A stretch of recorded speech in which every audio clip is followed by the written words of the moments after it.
From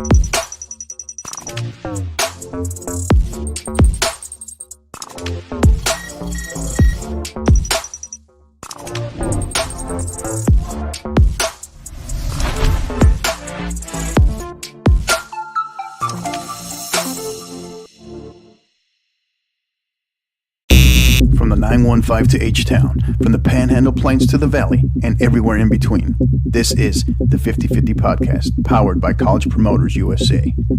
Join me, Hector Cano, as we cover the Texas high school club and college soccer landscape, along with an inside look at the college soccer recruiting scene. The 50/50 Podcast is a platform about the people and for the people who are dedicated to the beautiful game. Here we go. It's another edition of the 50/50 Podcast. I almost said Inside Texas High School Soccer there. Of the 50/50 Podcast, episode 80. We are ready to go. We got a special guest in the house, an episode way overdue. We are proud to bring you the head women's soccer coach of the Angelo State University Ramblers, Coach Travis McCorkle. Coach, how are you? I'm doing well. Thank you, Hector. How are you? I'm doing great. Excited to finally have you here. I know this has kind of been long in the making. Have really wanted to have you on here. Yeah, we really appreciate in terms of the support of the podcast that your program and some of your athletes and particularly you have provided for us. So really happy to have you here and tell us everything all about ASU women's soccer. Yeah, a lot going on right now. I mean, as you can see in the background here, the new stadium that we have, it's just so different now. I walked out to practice the first day when they put in the roof over the press box in the visitors area, and it's just different. I mean, we have like a little mini skyline for a soccer team, which is pretty awesome. And then on top of that, we were talking beforehand about the field house that we have. $2.4 million for that. It's going to be really nice. And again, all this. The stands, everything, all 100% donor money. And wow. It's amazing. It's amazing. Yeah. And obviously we'll get into that a little bit more. Definitely going to ask you some questions on that as well. So, but that's great stuff. I mean, you came right out of the gate with that stuff. I love that. It's great. Hey, it's pretty exciting. So before we talk about what you have going on in terms of the future, Coach, right? I want to look back really quick and tell us kind of where you've been, right? For some of our listeners, you look back at the 2022 season, right? 13-4-3 on the year, finished in second in the Lone Star Conference, and we'll discuss that a little bit more in a second. But made it to the NCAA tournament and believe came up short in the first round versus UCCS in overtime. Is that correct? Did I see that correctly? Yeah. First round, yeah. So what was, when you look back on that, maybe now that you've had more time and you've definitely been more removed from that, what was maybe the biggest lesson taken from that season? You got to keep the players fresh. And, you get to the postseason, it's a long season, and you get to that point, and what you don't want is for your players to go, we made it. Now we can just, whatever happens, happens. We want the girls to still compete. And, I thought that we did okay. It's, obviously it was a pretty chilly night there, early November. We're playing on turf. It was a brand new turf field this year at Mines that we were playing against UCCS. Mm-hmm. And but yeah, it's just different. I mean, this is a team that, we tied Mines 2-2 here at home. We beat Dallas Baptist, at home again. And so maybe it's on the road, but we have the capability to compete with some of the best teams in the region. And just that night, it just wasn't on. And we did have a few injuries. At one point, we were playing without a forward. We had, we had to put a midfielder up there. So we had some issues. And we did our best. And I'm pretty proud of the girls to fight back. And, I think we scored a goal with a couple minutes left in regulation to push it in overtime. And, like our baseball coach says all the time here, he says, teams don't finish until they're ready to finish. And, so maybe there's some truth in that. I'm not sure, but we're going to do everything we can to elevate and move forward from that going forward. Gotcha. So, and what was the biggest obstacle there, right? You have a program there, you're in the NCAA tournament. program out of Texas playing in Colorado in November, that's got to be fun. Was that the first biggest initial obstacle there? Yeah, I mean, the weather was cold, but I mean, we've had cold weather here. I don't think it wasn't near as cold as it was supposed to be that day. When the sun went down, though, I mean, I know because I'm from Colorado. Right. So when the sun goes down, I mean, the temperature drops radically with the light. And so, yeah, that probably had a little bit of something to do with it. And I think, like I said, some injuries and us just not having the depth in each position to kind of, substitute players in and out. And obviously, too, it's different in college with the substitution rules. And, you can't just pop a player in for 10 minutes and then, hope to weather that and then put back in your starter. It just doesn't work that way. So, but yeah, we just weren't able to possess the ball as well as we had. It's virtually a UCCS home game for them. They're a couple hours away from home. So we had a good turnout with our fans. We always do. But yeah, just in the final third, we weren't very dangerous as much as we wanted to be. So yeah, it was unfortunate. Like I said, especially because we get back into it with about 2 minutes left in the game. Right. Yeah.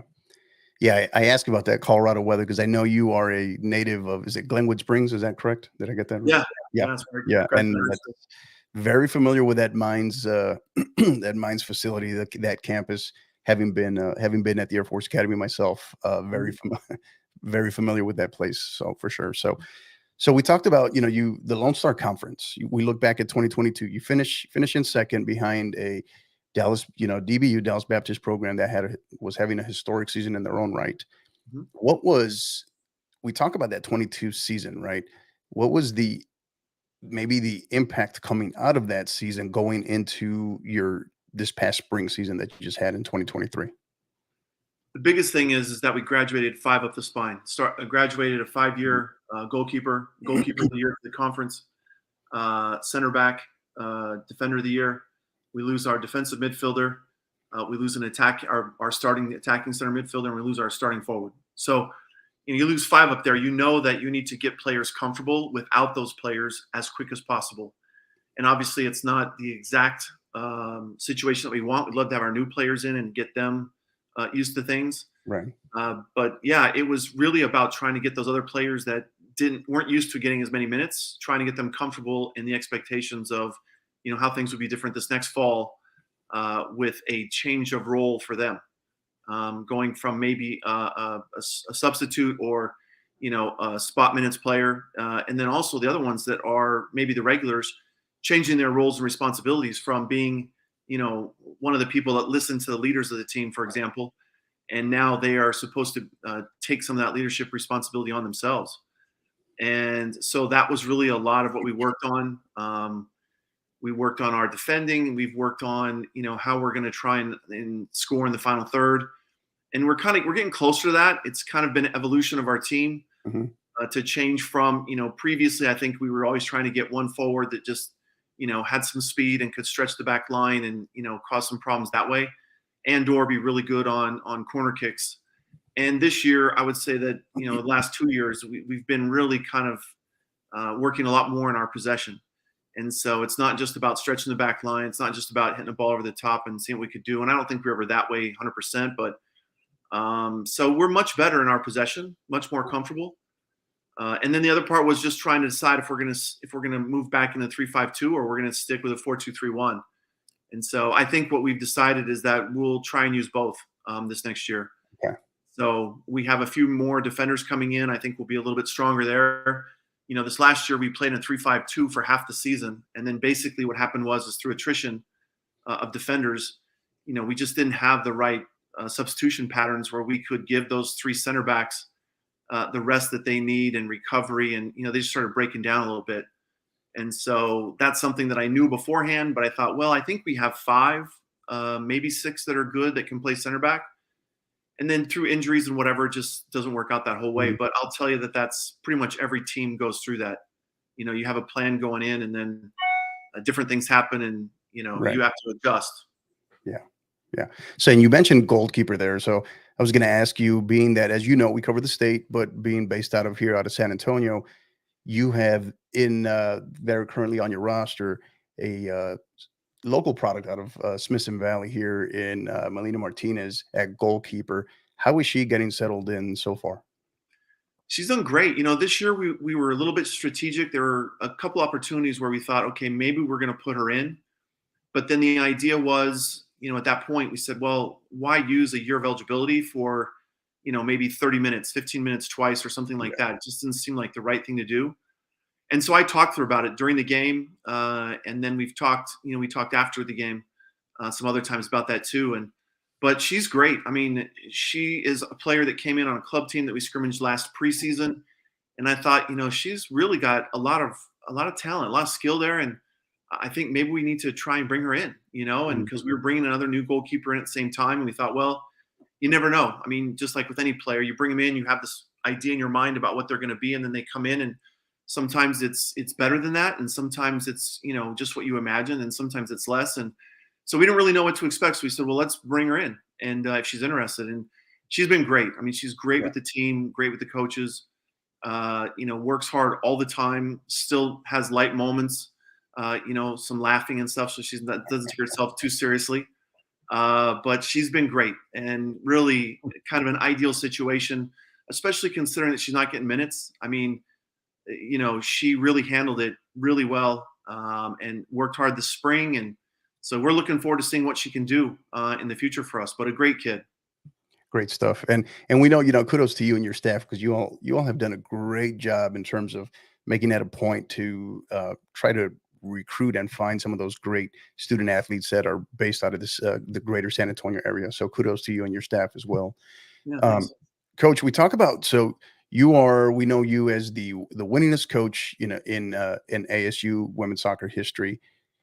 So going into what I think this is going to be your 15th year this fall, is that right? Is it 15th? I think 16th. 16th? Okay. 16th, not counting the 2 seasons as an assistant. Yeah. Gotcha. Okay. So since arriving to now, what has been maybe the single biggest change? Oof. I mean, one of the things that I have to mention is my assistant, Harold Munoz. And also, this year we've got Avery McNamee, and we've got Kira Miller, former goalkeeper for us. And Avery was a 4-time midfielder of the year for the Lone Star Conference. But having Harold on the staff, especially, has just been a game changer. He has so much knowledge in the game itself, but he's also so good at recruiting. He loves it. And if you want to be a good assistant coach, you have to love recruiting. You should love recruiting. Yeah. And I think that it's freed it up for me so that I can handle, we've just been able to compartmentalize and say, all right, you're going to be in charge of recruiting and kind of who you bring in and who we see. And then we get them into a camp. But just be able to bounce ideas off of him and the trust that I have in him. And I hope the trust he has in me makes a huge difference.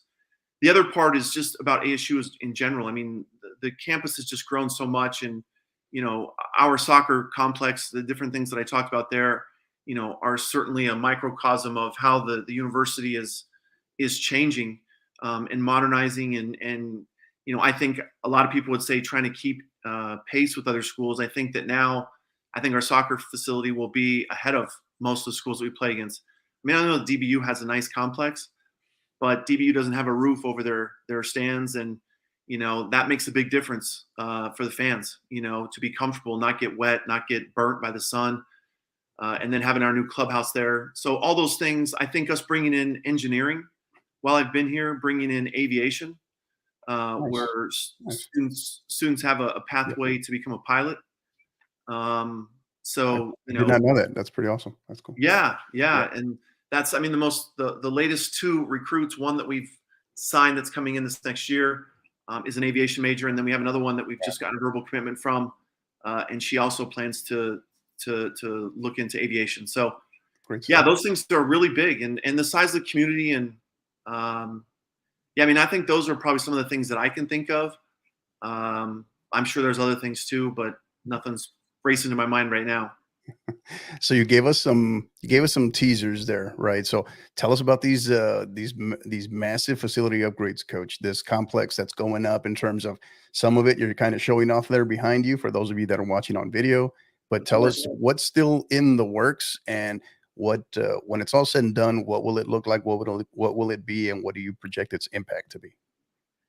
And I mean, I think it's a fantastic facility. The surface itself is good. We always are trying to improve that, make it smoother, and obviously being here in San Angelo, water is always something that we get plenty of sun, but we need more water. But those stands, I mean, they're just begging for the fans to come in, and it's not just that it protects the fans from the wind. I mean, from the rain and from the sun. That's a huge part of it. But the other part that it adds is the sound, the volume. Now that you have that all covered, everything gets pushed back down in, and then we're going to have a sound system that comes into there too. Nice. We have an automated video capture system that we use through Huddle Focus. And then the other parts are the new clubhouse that's coming in with new locker rooms and offices. I mean, the locker room is just going to be amazing. I mean, we're going to have first-rate everything in there. There's going to be a 100-inch commercial TV that we're purchasing that's going to go in there. Nice. So instead of having an overhead projector that you got to turn off the lights and worry about the players going to sleep or whatever, now we'll have that, and hopefully it'll get used for a lot for soccer. Watching. They're still going to go to sleep, Coach. It doesn't matter how big of a TV. They're still going to go to sleep. Maybe, yeah. So, but probably, they can play their an Xbox or PlayStation or something like that on there too. And sometimes we've had players in the past that do watch. They have a favorite team. Maybe it's Arsenal, United, something like that they can watch in there. And it's just going to be a next level thing, and something that when people are looking and saying, where do I want to go play college? In the past, it was talking about ASU and our strong academic success that we have, and the small classroom sizes, and different things like that. Now we have the facilities that I can proudly say I would say, show me another facility that's better than this. Mm-hmm. With what we have for the fans and all that combined with women's soccer in D2, and I think you can maybe even stretch that to a lot of D1s. Rumor has it that a potential podcast studio there for the 50/50 podcast as well. Is there any truth to that? Maybe. No? Say that again. What were you saying? A podcast studio there for the 50/50 podcast in there as well. Rumor has it. I don't know. No, we do. We have a side in our press box. We have actually there you go. An extra little room that can be used for either a VIP suite, or in your case, VIP plus the 50/50 podcast. All right, I like it.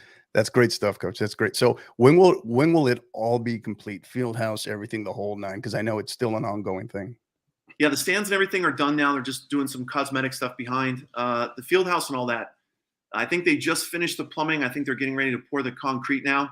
They've got to do that vapor barrier and all that kind of stuff. And so, but I'm being told probably the middle to end of the fall semester.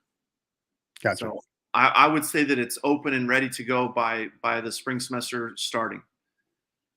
So worst case, the end of this season, you'll move in, right? Yeah. Awesome. Great stuff.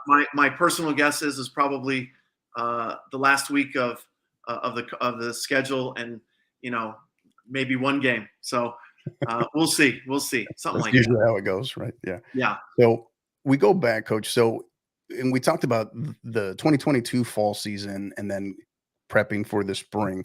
What were your thoughts when you look back on it? You reflect. What was coming out of this past spring season versus going into it? What was the big takeaway coming out of it versus going into it? You're talking about the fall? The spring. This past spring season, this 2023 spring, the spring period. Yeah. Well, I think that one of the things was the question marks on the players that hadn't seen as many minutes. Would they step up? Would they be able to play at the same speed of play that we wanted? We really have been trying to focus on being able to play quicker with less touches, with anticipating, where we want to go quicker. And so I think that those questions that we asked, I think there were many of the girls on the team, maybe most of the girls on the team, that increased their level in what they were doing. I think the other part that kind of became something that we got to look at was our other forwards. I think that Grace Jordan had played a tremendous amount of minutes this last year with Reagan Urbany. And then Grace had an injury for much of the spring and couldn't play that much. So then our other girls got to play up front and had opportunities to show us what they could do. And it's really a negative thing for Grace, but it was a huge plus for everybody else. On the downside, I would say is that I think we had one goal from a forward and let's see, maybe 2. I think one in our alumni game and one other. So that part is still a work in progress. But the issue is that whenever you put a team together and you're trying to work on things, defense is usually the thing that gets done first. It's usually I don't want to say easiest, but it's the simplest to organize and construct concepts with. Mm-hmm. And then in the attack, because there's so many options of what you can do, it's usually the thing that takes the longest. So that's why I would say, like, most teams, at least for us, I'll speak for us, we don't come out of in the beginning of the fall, we don't start off, we're not beating teams, 4-5-0 or something like that, because we really haven't spent as much time in the attack. We really tried to be very organized. We're trying to manage, make sure you don't have players getting hurt during preseason. It's really tough in soccer. We have such a short time for one of the most aerobic sports that the NCAA sponsors, and we're trying to get legislation to change that and give us 4 days more. So hopefully we'll be presenting that in 2025 to get that done. So I'm on one of the committees that is working on that. So we'll see what happens. But yeah, so I would say that's kind of it. I think that we developed comfort in our goalkeeping as far as the depth, and having Mel and having Casey, and we have another girl, Millie Switzer. So I think the other thing was the comfort in our defenders. This year we started off in a 3-back system, and we played 2 sort of freshmen. One was a true freshman, and the other one had redshirted her freshman year because she was out injured all season. So 2 of the 3 were freshmen in there. And then, now we played this spring, and I thought we did a good job. I mean, we really did not give up that many goals. The goals that we gave up were probably coaching errors on set pieces. We gave up 3 at Tarleton, and they did a good job of setting their screens and how they set open spaces for themselves. And so we learned from that. And that's what it is a learning opportunity in the spring. The great thing about the spring is I never feel any stress from the spring, because really the results don't matter. Right. So, yeah, and we came back the focus is clearly development, right? The focus is clearly development. Yeah, for sure. It's individual development, and then there's team concepts in there as well. But really, a lot of it is about trying to help the individual player and what they're doing and what we want them to do. Right. So, what has you now? We start to look forward. What has you most excited about the upcoming fall season? When you extrapolate everything, you go back, lessons learned from 2022 fall season, everything you just mentioned that you take out of 2023, and now plus your incoming recruiting class, right? Your freshman class. What has you most excited about this upcoming fall season? I think the depth. You lose 5 players up the middle, and that was my biggest concern was, how are we going to replace these girls? You can't replace them like for like, but we have different players that stepped in during the spring, and I thought did a really good job. I think our leadership is developing. We graduated one of our 2 captains, but we have 1 coming back. And, I think that the confidence that we have as a staff in the players that we have, and also the confidence that we believe will happen from the new players that we have coming in. And so, yeah, I would say that's probably it, is the confidence in the depth of our team, in that, yeah, we graduated a lot, but we feel like it's not going to be a learning year for us this next year. That's really not what we're about. We haven't been doing that. So, yeah, I think we have maybe 1 losing season in the last 16 years. And, we tell the girls all the time, we're here to win. Yeah. And that's what it's all about. And yes, we want you to have a great time at school. We want you to get a great education. We want you to make new friends, all those kind of things. But don't forget that you're also here to win. And it's not just to get experience in the NCAA college level. Sometimes players get confused and they think that, we want to play favorites or something like that. But my job is on the line, and so is Harold's. And, I'm 54. I'm not, looking to be jumping around from school to school, every 2-4 years, something like that, and just see what fits. So I like it here. I think we have a philosophy that works in the conference, and I think it works in the region. And so the good news is for the players is that we give them, I hope, a clear picture of what we're asking for, and it makes it easier for them, I hope. Yeah, we've often talked about that with high school student athletes, right? With recruits, In my other aspect as a recruiting coordinator, I've talked about that oftentimes with parents as well as with student athletes. And I tell them, because this is going to be when they arrive in college and they're playing at the next level, this is the first time where they even have to realize, right, where they have to just contemplate the fact that this is their coach's livelihood at the end of the day, right? It really is. So I think sometimes that prior to that, that's never even entered a player's mind, let alone now whether they care or not. That's a that's a different, right. That's a different question. That's a different topic. But yeah, I think it's the first time they have to realize that there are ramifications to results or lack thereof as well. So great point, Coach. Great point. Yeah, So, yeah. I mean, I couldn't agree more. I think that too, that high school coaches and club coaches as well, it's their living, and but it's different because of the games that they can play and the tournaments that they can or cannot compete in. And so I think that there's ways to, get wins. And, it's not just here's the schedule. It is what it is. You've got to win those games. And so, yeah, so I think that it's a legitimate point to bring up to the players that, hey, coaches have a responsibility to win games. right. Absolutely. So a couple of questions here for you, Coach, in terms of just the state of the game, right, at different levels. First one is a high school question, and I kind of want to get your thoughts because, as you know, a big chunk of what we do is covering the Texas high school soccer scene, right? So, kind of want to get your thoughts just regarding the Texas high school soccer scene from your takeaway, what you've noticed over maybe the last couple of years. Your take, what's your take on the Texas high school soccer scene? Oh man, it's so different. In Texas, the thing that kind of is odd to me is the redistricting. Like it seems like it happens all the time. Every 2 And years.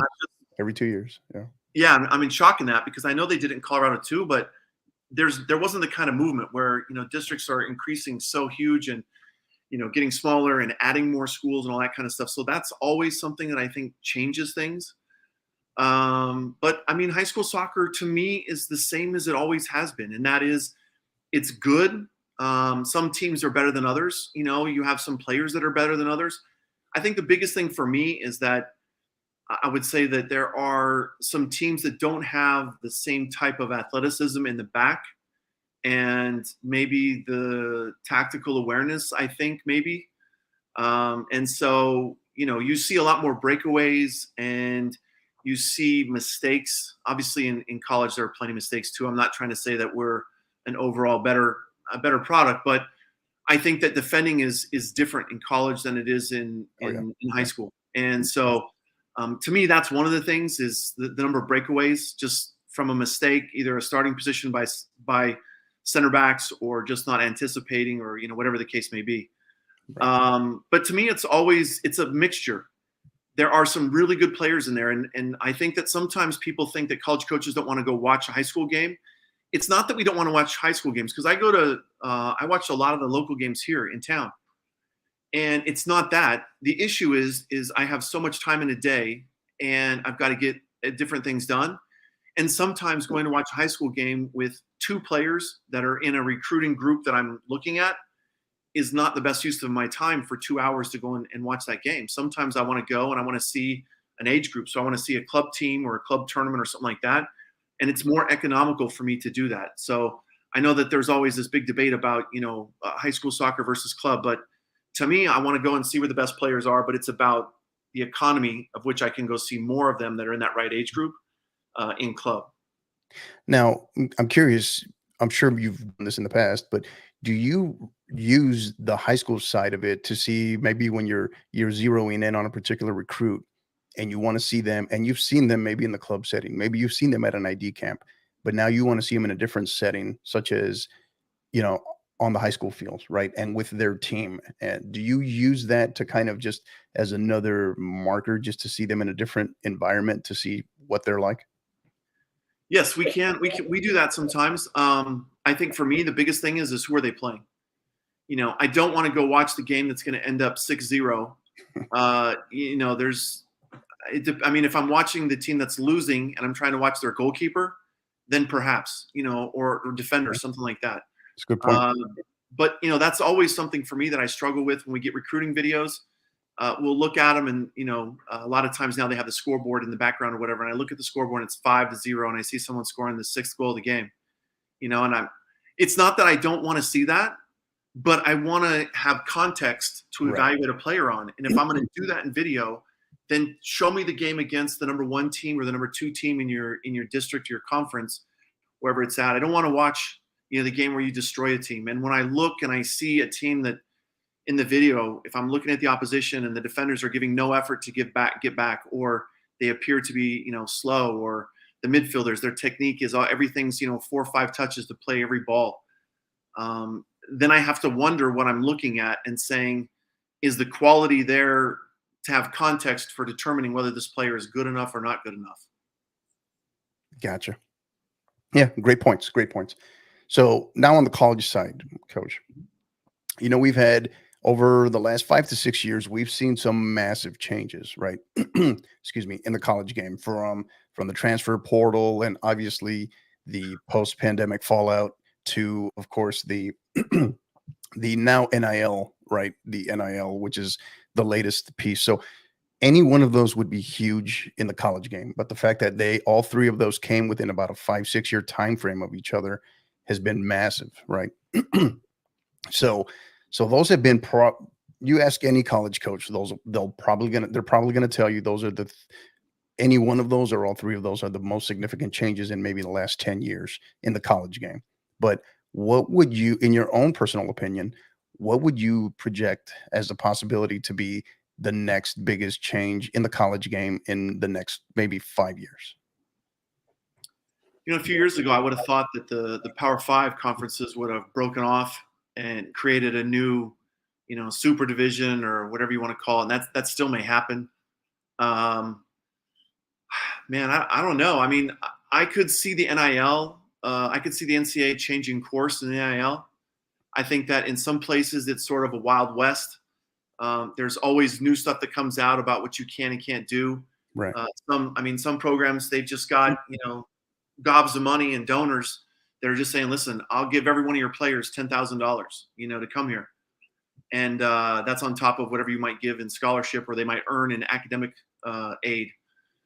And so that's changed quite a bit. But I mean, the transfer portal is just crazy. May 1st, we use a service that helps notify us when new kids enter the portal, and it sends them a questionnaire and they can fill out some stuff in there and give us a link to some video or, what the kid's looking for, that kind of stuff. On May 1st, which was the first day that D1s could come back in, I think I received 175 emails before lunch, just from transfer portal notifications. Wow.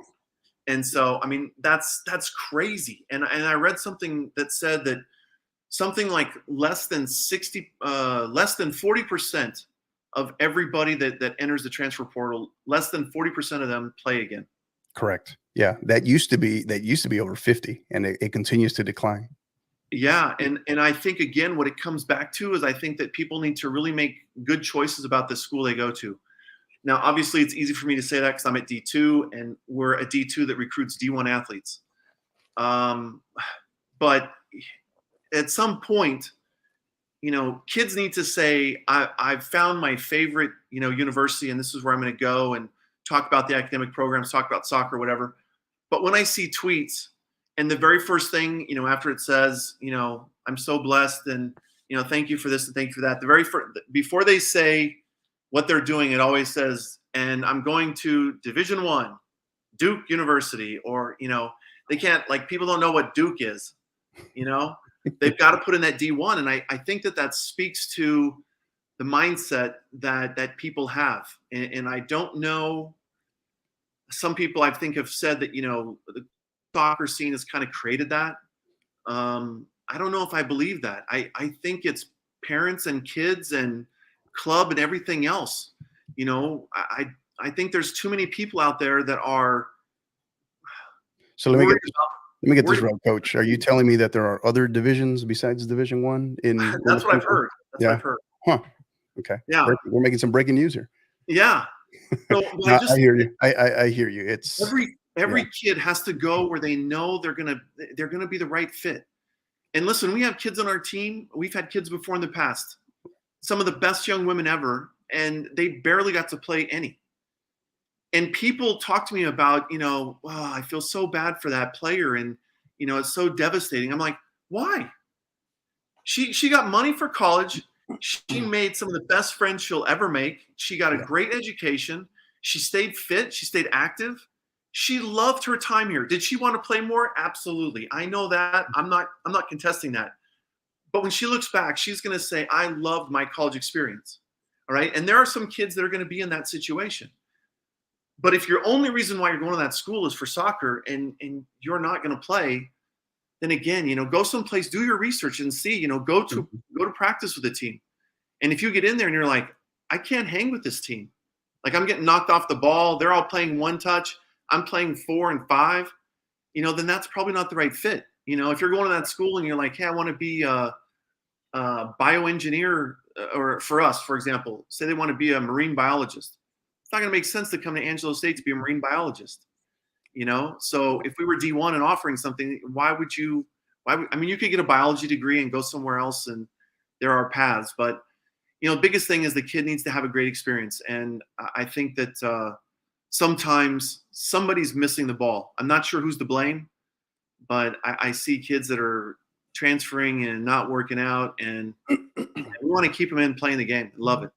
Well, I think one of the big components of it is, excuse me, is helping a student athlete that knows that they really want to go after chase their dreams and play at the next level, is helping define what the right fit is for them. Right. And excuse me, oftentimes those same athletes on their club team, they're in an environment where everybody or all their teammates want to play at the next level. Right. So they kind of start robbing their own journey by comparing where they're at compared to someone else, right? Someone else got an offer from this, or someone else is going to this ID camp. Someone else has been invited to this. And all of a sudden they start to think, well, maybe that's what I should be doing. I'm playing on the same team as them. Why aren't I doing that? When the reality of it is there's no two, even teammates that have been playing together for years. Everything is different, right? So from GPAs to fields of study, maybe it's the part of country that they want to go to, but it's trying to figure out and define what that right fit is for each and every one of them, right? I don't think enough is put in the early stages, right? When they're freshmen, when they're sophomore, when they're playing in the U15, the U16 leagues before they move on.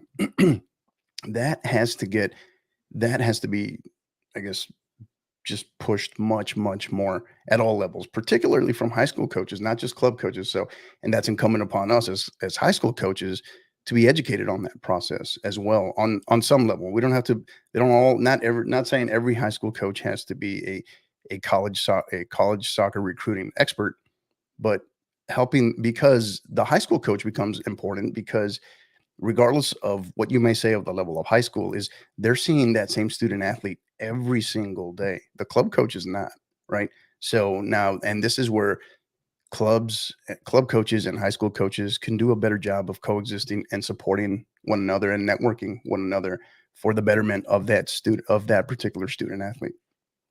I agree. I think that's a great point, Hector. I think that, talking about how they see them every day, and they also see them not just in an athletic environment. They can talk with them about other things, things that are important. It's amazing how many people just don't even consider moving away from home. That they'll just go to South Dakota State and they're like, I've never been, outside of Texas. You're like, why are you going to South? They're like, well, it's D1, or it's, whatever it is. they want to make that decision. And, again, I just think there's got to be more discussion, and it's got to be more, there's got to be more real conversations in there. And I think that, if you're going to be a place, whether it's a club or a high school or whatever, and you say, hey, we've had X number of D1 athletes, great. What I also want to see next to that is how many of those D1 athletes stayed there, played there, how much they did. I think there needs to be something like that. And if they've got that, then I say, okay, no problem. I appreciate what you're doing and keep after it. But I think that there's too many situations where people are saying, it's D1 if I'm successful. If I'm not, then I'm just average if I go to anything else. And I think that it's an important aspect of the soccer process and their college process when they're growing up, because really all of these, I work just with women's side. So all these young ladies, they're growing and developing, with their minds and their concepts and how they're going to do things. I mean, I had a situation recently where, I asked somebody to go do something, and they're like, I'm not going to be able to do that. I'm like, wait a second, this is your job. What do you mean you're not going to do it? Like, you could come and talk to me about it, and we can discuss it and whatever, but they're like, no, I just don't want to do it. And I just kind of go, okay, well, this is someone that's trying to learn how to be an adult, and how the real world works. And sometimes it's a bit of a shock for kids. They're not used to getting told no. They're not used to really being pushed outside their comfort zone. Yes. There's going to be failure in there, and how do you deal with that? And when you have failure, one of the best things is the ability to work through that and be successful. And I think it means more to those people when they've struggled and they've put in the sweat. They've been at the field, and they've been, frustrated and crying, and, they're on the edge of heat exhaustion or whatever, if they're here in Texas. Those are the people that are going to be stronger in life, I think. Yeah. Yeah. And to your point too, Coach, there's two things I wanted to hit on real quick so we can move on. But on this topic is one, it's very important. Again, going back to the don't chase the D1 or bust moniker, right? Excuse me.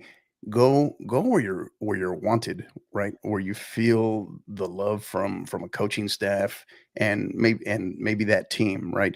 Whereas you're trying to chase maybe a bigger name, a bigger school, right? Because of the optics of it. But the other one too, the more important one, the one that surprises me, and the one when I speak with recruits pretty regularly with PSAs, right, with prospective student athletes, for our high school student athletes that may be listening tonight, and coaches as well, is you'd be amazed. Encourage your athletes to, as they start to kind of zero in on select schools, right? Encourage them that they need to be watching that program play as much as possible. So, because you'd be amazed how many athletes they're interested in a particular school because of the soccer program, maybe because of the academics, but yet, and maybe I kind of like that coach, but they've never seen them play. They've never seen their style of play. And the question is can you see yourself existing in that program, right? Their style of play, their philosophy, right? Can you see that? And it amazes me how many athletes have never watched said program play ever. Yeah, I think you're 100% correct. I think that going to watch a game is fantastic. I think that it's something that we try and talk about during the recruiting process. If we're going to be playing in the fall and we're looking at someone, we're like, hey, we're going to be in your area, come watch the team play. Come listen to how the staff talks to the players. How do we manage, big moments in the game, not just for the result, but how do we handle when somebody makes a mistake and they come out? Do the player and the coach walk away from each other? With my team, for example, I tell them, listen, when you come off the field, the first thing you're going to come do is give me a fist bump or a high five or something like that. But we're just going to acknowledge, hey, thank you for what you just did out there. And the players do that too. And it's also about respect for the substitutes. So the player that's getting ready to go in, if the player that's coming off is, angry and upset and, I can't believe you're putting in this girl or whatever, of course, you're going to destroy your teammate, And so these are little things that make a difference. Going to the ID camp is a great starting point. I think, too, when possible, go and train with the team if you can, because I think then, playing against all of the college players is much different than like at our ID camp. We put our players in there in different teams and that kind of stuff to play. But again, how you can compare oranges to oranges and not apples to oranges. So you're a recruit and you're competing with all the other recruits. You think that that's apples and apples, but it's not, because they have no cohesive action, right? Because they never played together. But for us, we can see some things based on what we're talking with them and asking them to do. We have some ideas we want to see. And then when we have them play against a team that might be mostly comprised of ASU, now we can see the sink or swim. Do they have it? And then when they come to practice, now they can ask questions. And I always tell the girls, hey, go and talk to our players. Don't come and talk to me and say, hey, are you a good coach? Are you nice? Or, go ask the players. Of course, I'm the greatest coach ever. I'm the nicest person. I never make any mistakes. But go talk to the players and say, hey, what does a coach really like? When he gets mad, what is that at practice? Is he, cussing and kicking stuff and, whatever? Is he quiet and just kind of walks away and self-introspective, or, but you get insights to the program and you figure out where you might fit or where you maybe don't fit. Yeah. So many great points. Great stuff on that, Coach. Thank you. So we start to transition here, Coach. Last question of our first segment here. I'm going to put you on the spot here. And I love asking this question of all our college coaches in particular. So the 2020, finish this sentence for me. The 2023 season for the ASU women's soccer program will be a success if? Man, that's loaded. If we continue to perform to the Angelo State standard.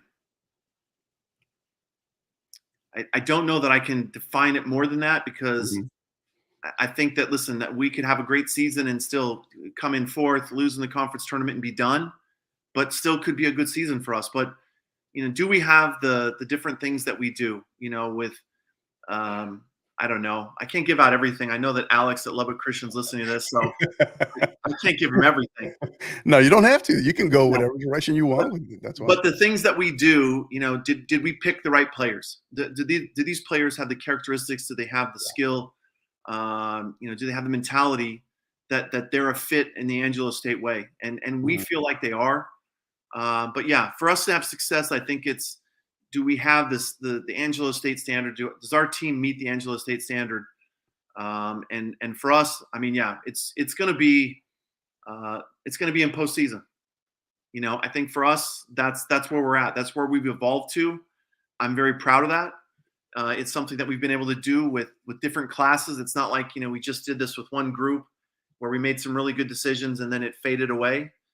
I would say you look at our team performance in the last 10 years, I think we've been one of the best teams in the region. And we want to continue that. And the other part that we want to do is continue to take steps forward. I think last year, for whatever reason, I put a little bit of extra pressure on myself, which then translated to the team in the performance. And it was tough. We still had success, but it was tough. I was grinding on them a little bit, trying to get that next level. And maybe it wasn't the right time for that. So we kind of want to let the process take care of itself and get us to where we believe we should be in the postseason. It's a great answer. Great. We try to ask that one. We want it to be as organic as possible, even though there's no way around it being loaded on some level. But yeah, no, we appreciate your candor on that, Coach. Thank you. So it wasn't was great, not overly diplomatic. It was real enough. How about that? Listen, we live in a diplomatic. I'm pretty upfront with the players. I like to be honest and upfront with them, and I do that with recruits as well. Right. And that's why I tell them go and talk to the players, because if the players think that I'm a bad guy and I'm not doing a good job, I've told my players, tell them whatever you really think, because they're going to be a part of that all the time. And, I want them to know what they're getting into. I think that we do a good job of encouraging the girls and being supportive and teaching and all those kind of things. But yeah, we understand too, there will be trials and tribulations along the way as well. Yeah. Yeah. A fan of ours, we're a big fan of his work as well. Ken Murphy's in here. Ken Murphy Photography, talking about kind of hailing that aviation program you were just talking about, Coach. Great stuff. Yeah. I maybe just saw some work that he did. He did. Yes. That was really nice. Yeah. I complimented that player. Yeah. I think he called you a nice head coach in here too. Said you're nice. So I like that. Great stuff. Thanks. Shout out to Ken Murphy. Yeah. Great stuff. So, Coach, that's first segment is in the books. We know you're going to stick around with us for we get to pick on you a little bit with our counterattack segment. So don't go anywhere. We'll be right back after this very quick break. That's good.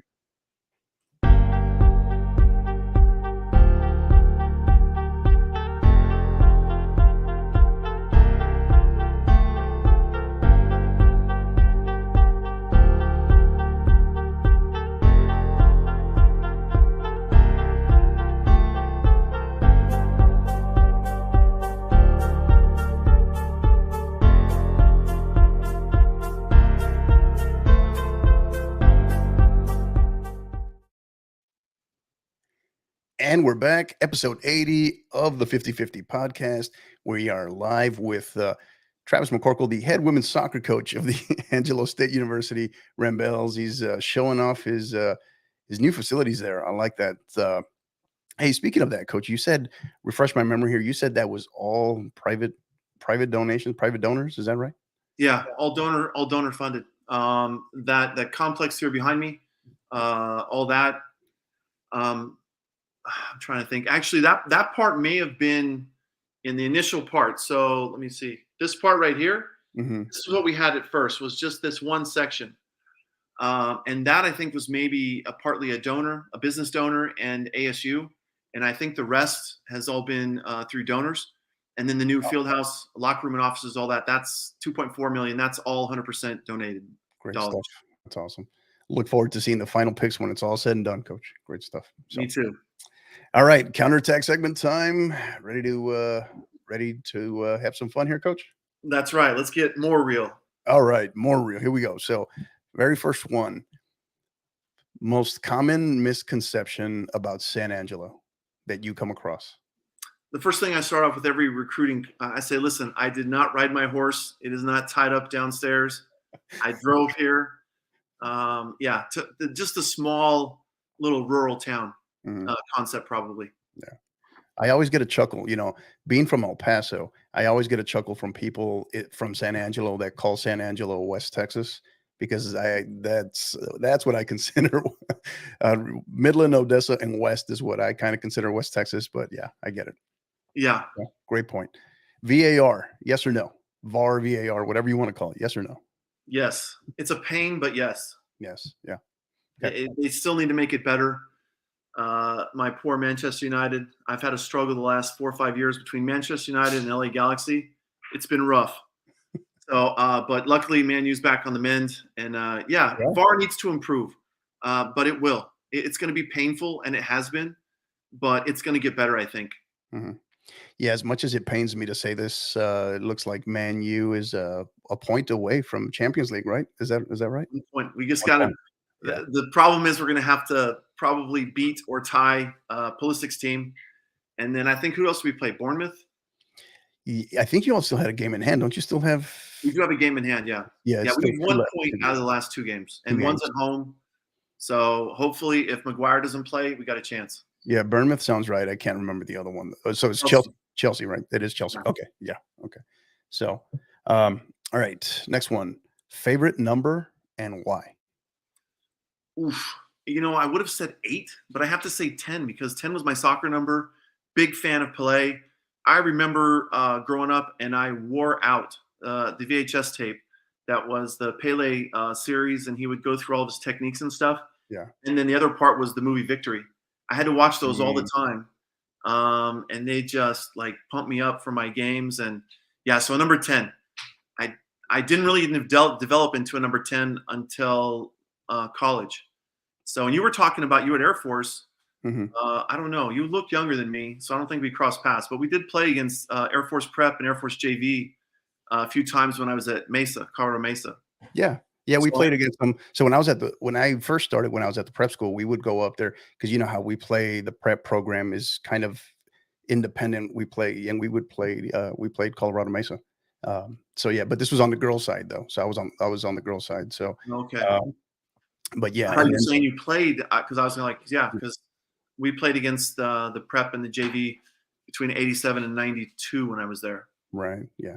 So yeah, and then of course I made the move up to the hill with the I'm going to say it with the women's soccer program, the D1 program. There you go. All right, lake, ocean, or river? Ocean, 100% all the time. Can't beat a beach. Yeah. Okay. Bucket list destination. And if you say theater of dreams, this podcast is over. I'm just saying, right. Okay. No. I would be like the Maldives or Fiji or something like that, where you have one of those little condos or whatever over the water. Oh, yeah. You can't beat that, man. Yeah. So I'm a huge ocean. My wife and I, several years ago, off topic, but several years ago, we went to the Houston Shootout, and they had where they would give one coach round trip tickets.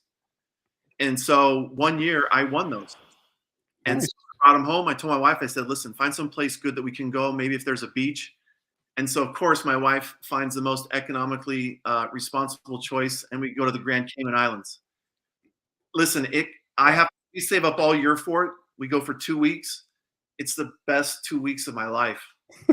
I always wanted to learn how to scuba dive. And I thought, living in Texas, how am I going to learn how to scuba dive? One block over, there's a scuba instructor. And so I learned in his pool, and then we went down to Balmorhea to dive there, and I've dove every time since then. So I love it underwater. That's great stuff. So you all make it. It's an annual ritual now. You guys go every year. Yeah. We go every December. It's right after the national championship. Usually, like that same time, I'm always hoping that I can change our travel plans and have to push back my flight 2 days, I think. Right. Well, here's hoping that you have to make those travel adjustments one of these days, Coach. So great stuff. Thank you. All right. Hobby you discovered. We reflect back on the pandemic. Okay. Hobby maybe you discovered during the pandemic. You had a lot of extra free time, so to speak, right? Or you were kind of limited in what you could do and were stuck at the house, maybe. Hobby you discovered. Man, nothing I'm proud of. Probably like binge watching TV like everybody. Yeah. I mean, I can tell you one. My players turned me on to, so I always liked reality TV. I liked Survivor, all those types of things. And my wife would watch like the Real Housewives of Orange County or whatever. And then my girls told me I need to watch the Housewives of the Potomac. And so now I know all things Housewife Potomac. The Potomac, huh? Yeah, it's pretty embarrassing, I told you. It's nothing to be proud of. All right, next one. You might have already laid the groundwork for this one, but we'll ask it anyway. Greatest sports movie? Oh, man. I loved Victory. I did think that was a great sports movie. But I don't know. It's tough. I know. I have 3 that are kind of tied for first because I can't make up my mind on my top 3. Yeah, I mean, Hoosiers was so good. Right. I loved Rudy as well. I'm trying to think. There's other people like some people have watched like every soccer movie and they know. Like there was one, what was the kid's name in like Lord of the Rings? And he was like in it's the Green something. Green Street Hooligans. Yeah, Green Street Hooligans. Yeah. Great movie. Yeah. So I watched some of them. I mean, I enjoy watching Ted Lasso. I don't know if this season's been as great as I had hoped. Maybe I built it up too much for myself. But yeah, probably. Man, we were talking about this the other day. This is the kind of stuff baseball. They sit around their clubhouse all day because I go over there for lunch most afternoons, and they have all these kind of things all the time. So yeah, I don't know. If I had to choose, I guess I would say Victory, just because the soccer and there's nothing better than watching Sylvester Stallone try and be a goalkeeper. So Yeah.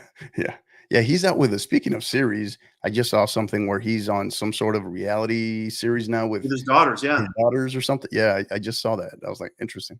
Yeah. So, yeah. What a career that guy's had, man. I mean, talk about the American dream. Yeah.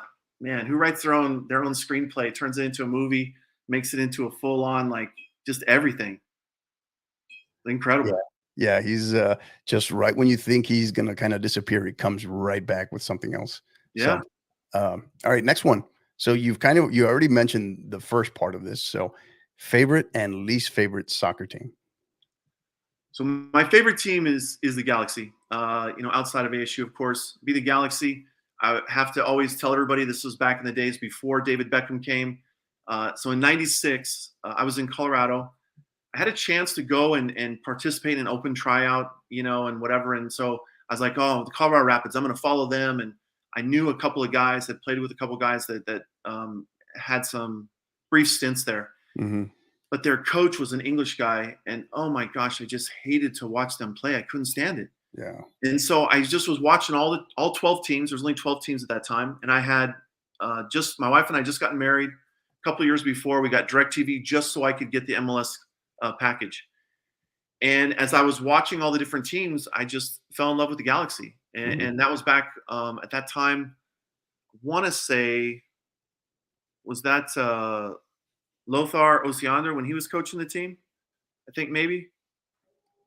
I don't know. Yeah, what are you talking about? Like, or what? 96 with the Galaxy. 96, right? So yeah, I think so. Sounds right. Yeah, I can't remember. I think it was Lothar Osiander. But anyways, they just had a great style, and I just love the way that they blended. Mauricio Cienfuegos. They've had some really great players on that team, and so obviously the last 5 years have been a struggle. But the Galaxy will be the favorite. The team that I hate. I won't mention any Lone Star teams. So, let me think here. In soccer, that one that just I would say probably the San Jose Earthquakes, just from the original California Classico and those two teams. And I think that Wondolowski helped me hate them more. And when he choked in, was it 2014? Belgium. Yeah, don't mention that. Yeah. Yes, and we didn't take Landon because Wanda was going to be better. Yeah. So, but yeah, probably San Jose. I struggle to watch them still. Mm-hmm. Yeah, here's a little tidbit for you. I used to be for my time when I was in Colorado, I was a Rapids season ticket holder. So I try to follow them, but with what little Stan Kroenke really puts into that it's tough. I feel so bad for Robin. I mean, I used to play against Robin, and back when the Colorado Foxes were the closest thing to true professionals, and they would come down and play us down in Grand Junction once a year in their preseason. Man, I mean, Kroenke just doesn't do anything for that team, man.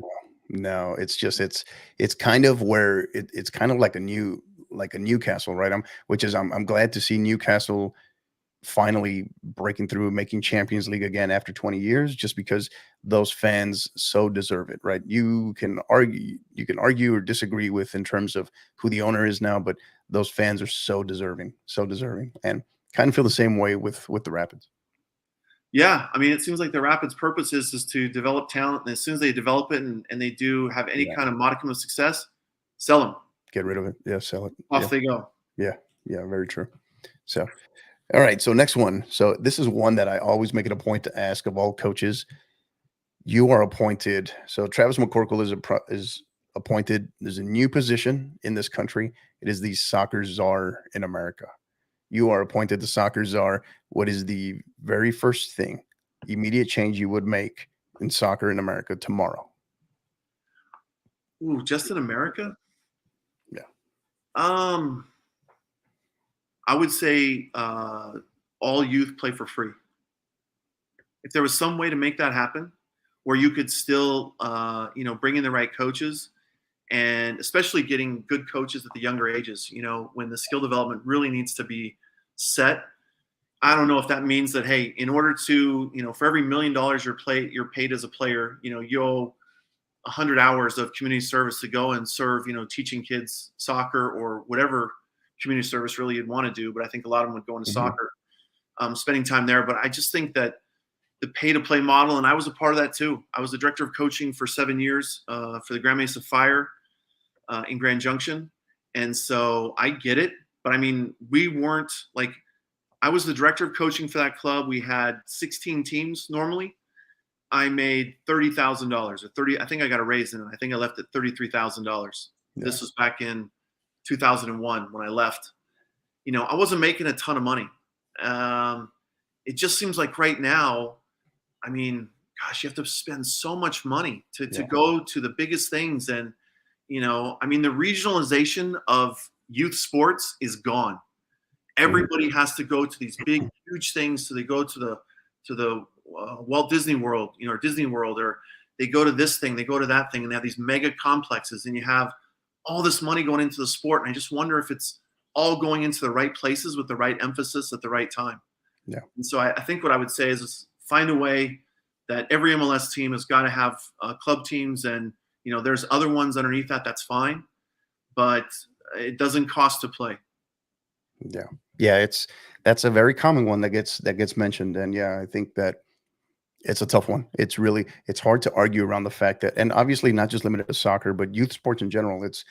it's pretty easy to see that has really gotten away from us, right, on so many levels. So two other small things real quick, because one that I try to push, but it's not an American thing, it'd be a FIFA thing, and that is make the penalty area only 12 yards deep and 12 and let's see, it's 12, make it 6 yards wide of the goal. So you'd shrink the size of that, you'd have more free kicks. And I'm actually fine if you keep the width the same, but the depth needs to be shorter. I just think that there are too many times I think you'd have more opportunities to score if the goalkeeper was slightly reduced more in where they could use their hands. And then what was the other thing I was going to say? Get more assessment for referees. And it's not because some people say because I don't like referees. Listen, I was torn between going the coaching route or going into the refereeing route, because I had a chance in 96. I was a state level referee and doing pretty well with it. But I just think there are so many referees, they need more feedback, and they need feedback from people that are professionals, not from, mom and dad sitting in their chair in the stands saying, get closer to the play, or you got to call that, or, they need more feedback. They need to know how they can improve their performance. And I really don't think we do a great job of that here in the US. Not below, I would say below the Division I level. I'm assuming, again, because everything has to be Division I. But there is more resources because more people want to do Division I. Yeah. But get more assessment done. Give more feedback to the referees. Stop complaining that they're not doing this, not doing that. Get some of those upper referees, again, give back. And I think that goes back to what I just said before about changing things at the youth level. Have the professional players give back. And even the guys that are semi-pro and the people that are helping, whatever, help others. I think that would make the game better, because not all referees have played. I think it does help if you have, but it's not a requirement. There's plenty of good coaches that haven't played at a high level. I'm probably one of them. And the referees are the same way. Give them feedback. Yeah. It's an interesting one. That's a good one. That's a very good point. I think that, it's funny you mentioned that too, because I recently had this conversation with a good level, state level official here in Texas. Excuse me. And the interesting piece was what he mentioned regarding high school soccer, right? Is for some of these younger,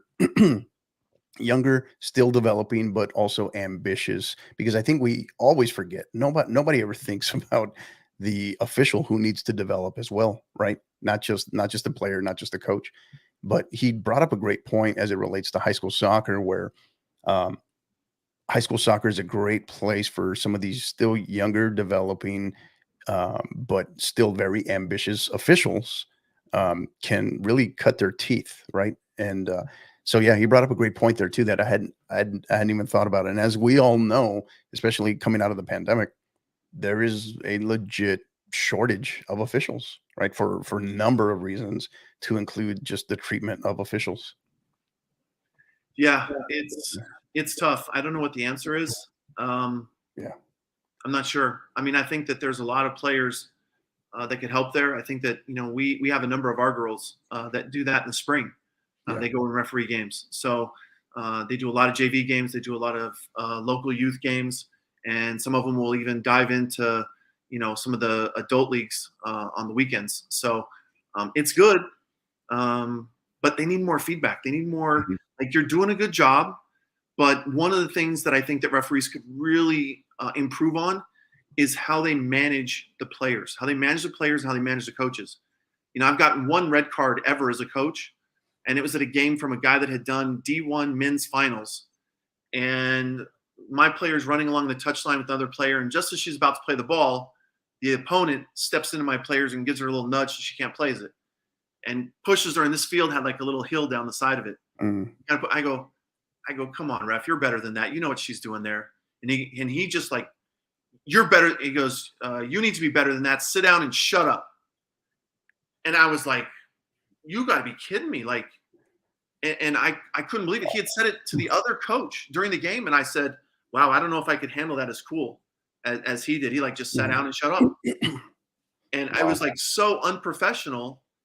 But I mean, it's just not how you talk to people. Right. You know? And I mean, there hadn't been anything said back and forth between us. He was just having a day. And, again, how you manage the people is always going to help you. Yeah. You're going to make mistakes.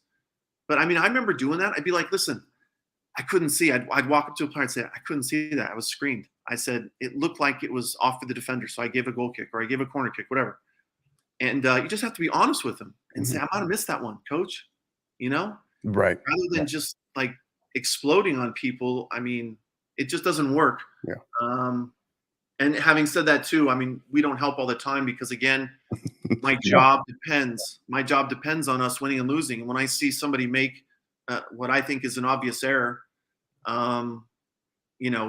we feel compelled to point it out. And that's our way of trying to help them. But it usually doesn't get taken that way. No. Yeah. No. All right. Next one. Yeah. As a coach, not as a player, game day superstitions or rituals? Don't really have any. No. I'm not big in the superstitions, man. I have this little penny in a frame in my office, and it talks about ask me how this penny got me where I am today. I think I told you this one last time I was on. But basically, the short version is I kept that penny, and I thought it was gonna be good luck for me. And then down the road, I was like, no, I need to be the opposite of that. The reason why I put myself in a situation to succeed in soccer were the hours that I spent down at the field playing. The hours and the dollars that I spent, oh my gosh, the money that I spent to go get the US soccer coaching licenses, but watching thousands upon thousands of hours of soccer, those are all the reasons why I know what I know, or I believe what I believe in. It's because of that. And it's one of the things that we put on our players. You can't say when I do something well, you can't say, oh, I did a good job and pat myself on the back. And when something bad happens, I go, oh, well, it's, the ball hit the rock, hit something wrong and bounced off this way. I'm like, no, your shot went 10 feet over the crossbar. Luck had nothing to do with it. It's your technique. Fix that. Yeah. So we really try and tell our players, listen, when you score a great goal, take credit for that. Don't say, oh, I got lucky because, the ball bounced to me one way or another. But you were ready for it and you did what you needed to do. And, so yeah, I don't really have any superstitions. I don't think so, other than, I try to have our staff kind of look together. Like, like we're all going to wear blue. When the team wears white, we wear blue. Mm-hmm. We wear blue, we wear white. But no, there's no like special meal. I don't have to put my left shoe on first and leave them undone like Diego Maradona did or something like that. I don't really think, maybe my wife could tell me something that I do that she recognizes, but no, I don't really have anything. No. All right. Okay, good deal. Next one. We'll coming back to your pandemic hobby here. Most recent, and you probably already mentioned it, but your most recent binge watch. Well, right now I just started watching Silo on Apple TV. It's a futuristic show. They're all supposedly, we don't know yet. They're supposedly in this big silo that's like, deep in the ground, and the Earth is post-apocalypse or something.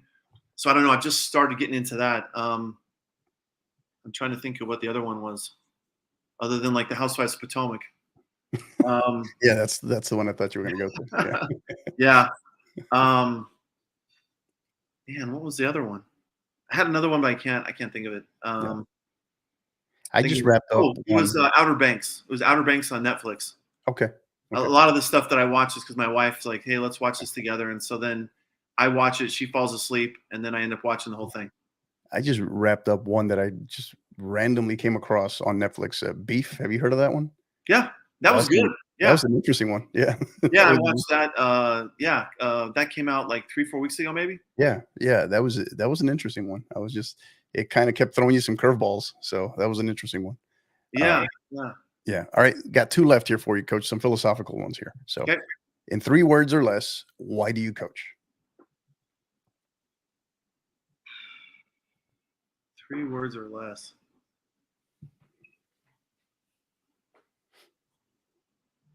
I love competing. There you go. It gives me an outlet for that. There's no right or wrong on that one. My wife knows that I need that. I've recently taken up pickleball with her because we're looking for something that we could do together. And I was like, well, she's a big tennis player. Okay. And so I was like, well, maybe if I did this, I don't have to run too much.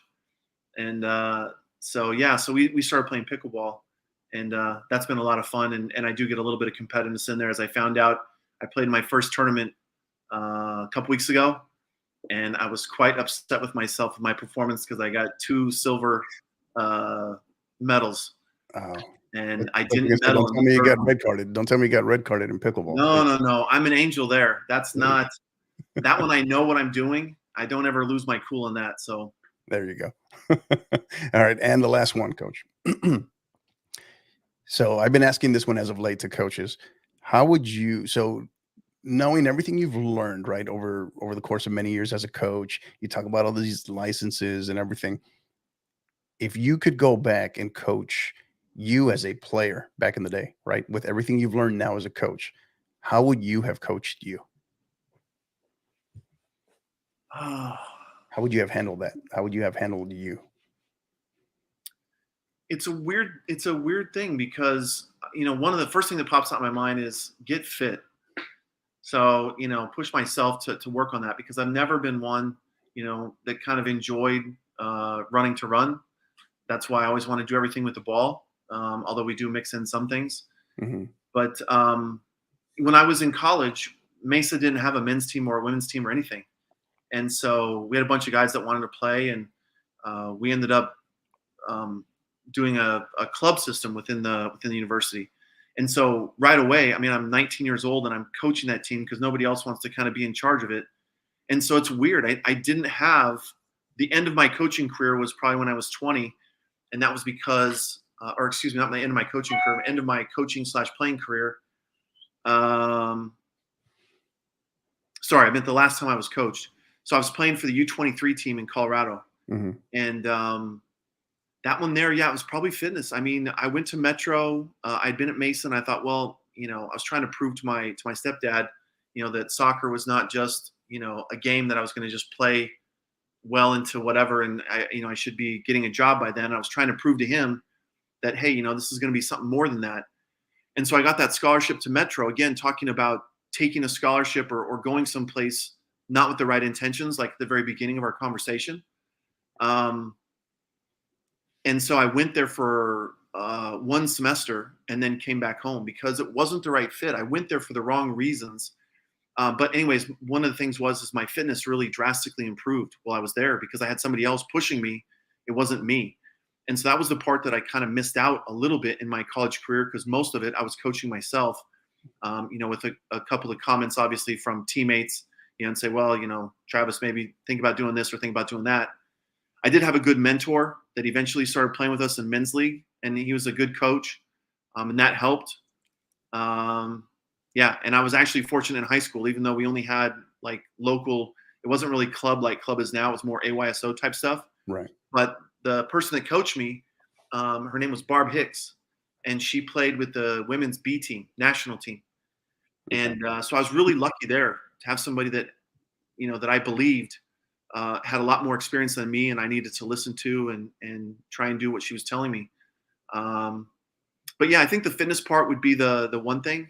The other part I would say is probably remember that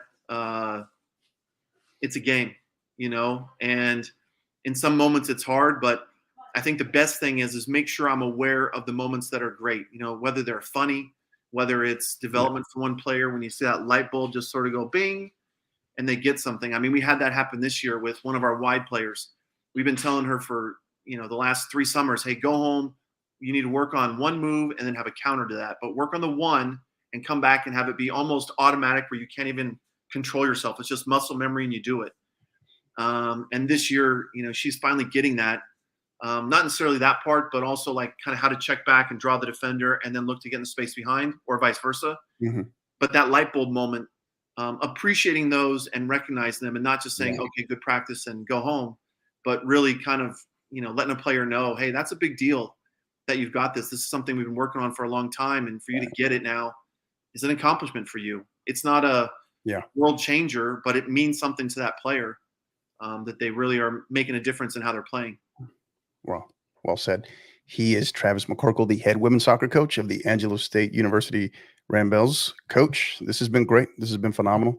Thank you Thank you for all your time. And again, this, this segment brought to you by our good friends at Global Scarves. Global Scarves is the top provider of custom knitted scarves, beanies, and other fan merchandise in the United States.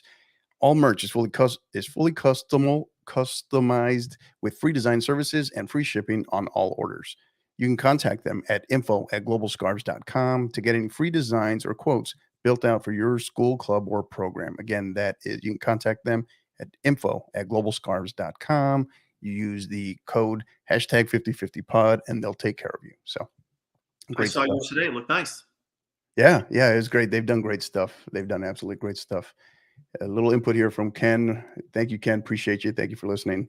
And does phenomenal work for a lot of our soccer athletes around the state of Texas. So thanks, Ken. Coach, this has been great. Thank you for everything.